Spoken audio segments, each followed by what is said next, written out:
আপনারা সবাই জানেন যে গতকালকে হেমায়েতপুর সাভারের হেমায়েতপুর থেকে বিকেল আনুমানিক 4টার সময় আমাদের কাছে একটা গোপন সংবাদ আসে যে একটা কষ্টি পাথরের বিষ্ণু মূর্তি যেটা পাচার হচ্ছে এবং এটা একটা চক্র থেকে বিদেশে পাচারের জন্য এটা এদিক দিয়ে মানে হলো সব প্রস্তুতি সম্পন্ন হয়েছে।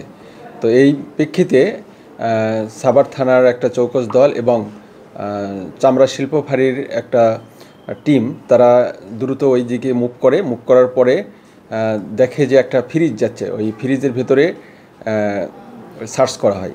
সার্চ করার ফলে তখন দেখা যায় যে 165 কেজি ওজনের একটা কষ্টি পাথরের বিষ্ণু মূর্তি সেটা ওখানে রয়েছে, যার হলো দৈর্ঘ্য 50 ইঞ্চি এবং প্রস্থ 21 ইঞ্চি।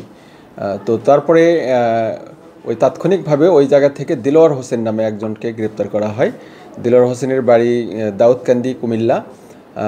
এই সাভারে সে থাকে, কিন্তু সে মূলত আমিন বাজারের একজনের কাছ থেকে সে এটা হস্তান্তর করে, মানে তার কাছ থেকে নেওয়া হয় এবং সে ওটা নিয়ে অন্য আরেকজন পার্টিকে দেবে, অর্থাৎ এক চক্র এক হাত থেকে আর এক হাতে চলে যাবে, এরকম করে সেটা মানে বিদেশে চলে যাবে।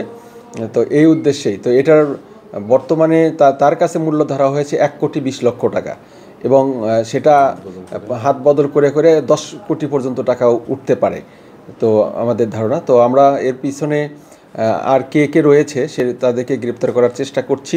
এখন পর্যন্ত একজন গ্রেপ্তার রয়েছে দেলোয়ার।